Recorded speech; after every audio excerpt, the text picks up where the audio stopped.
This idea of ahad, one.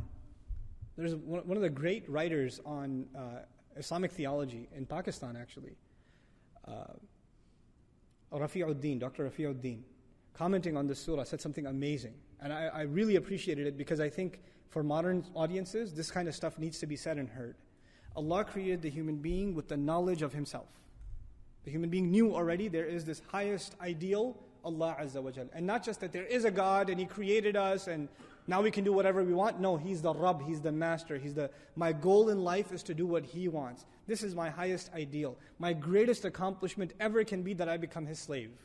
That would be the greatest honor I can have. The Messenger of Allah sallallahu alaihi wasallam, his greatest honor, Subhanalladhi asra bi abdihi. He becomes abd of Allah. The slave of Allah is a great honor. That's the goal in life. And Allah pre-programmed that goal inside every single human being. But if you lose sight of that goal, it is like this, you have this thirst, this hunger inside you to fulfill that goal. Allah created you with that. But when your appetite is not filled with healthy food, what do you fill it with? If you don't get the right meal, are you going to say, I'm not going to eat at all? No.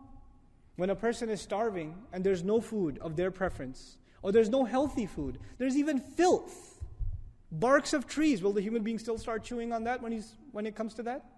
They will.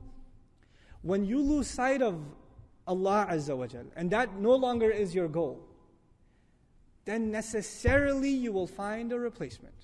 Necessarily. It is necessary to have something you aspire towards. That is the mission of your life. So the one who has found Allah, what happens to them? Inna salati wa nusuki wa mahyaya wa mamati lillahi rabbil alameen. It's very simple for them.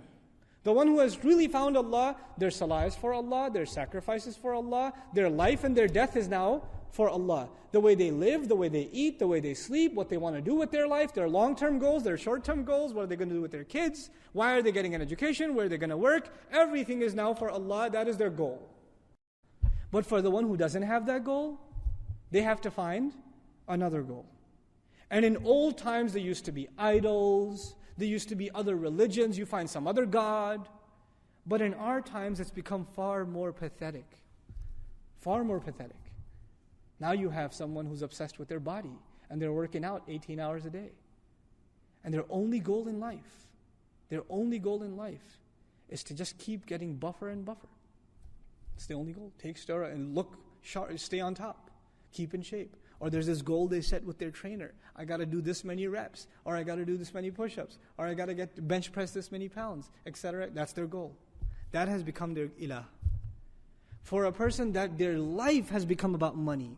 Have you met people? They cannot talk about anything except their work. They can't. Yeah, I work at this company, I do this. And the moment they lose their job, they become suicidal. Because that's all they ever thought about.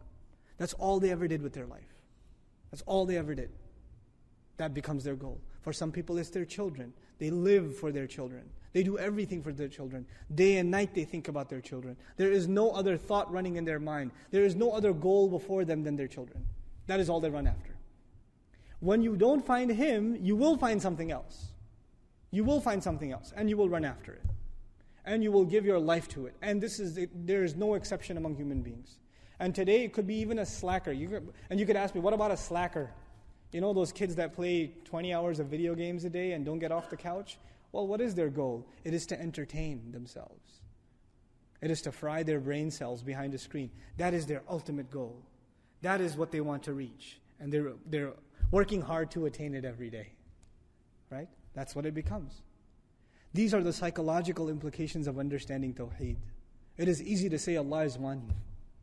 But is He one in my life? Is He the one for me? Or do I have some other one that I'm running after? Or some other thing that I put before myself? Allah asked this question rhetorically. He says, مَا غَرَّكَ رَبِّكَ الْكَرِيمِ. What deluded you from your gracious Master? What was so important to you that you ran after, that you couldn't come after this? Subhanallah. Subhanallah. So when He uses this word, Huwallahu Ahad, its psychological implications, its implications on our attitude towards Allah, and how we think about our life completely changes. Now there is nothing more important to me than making Him happy. Nothing more important to me than Him being pleased with me. Nothing more important to me than He forgiving me. Nothing more important to me that He would talk to me on the Day of Judgment telling me that I'm successful. He will look towards me. I will not be from the ones He turns away from. وَلَا يُكَلِّمُهُمُ اللَّهُ يَوْمَ الْقِيَامَةِ. Allah will not talk to them on the Day of Judgment. May Allah not make us from those people. These are some of the psychological implications of just internalizing ahad.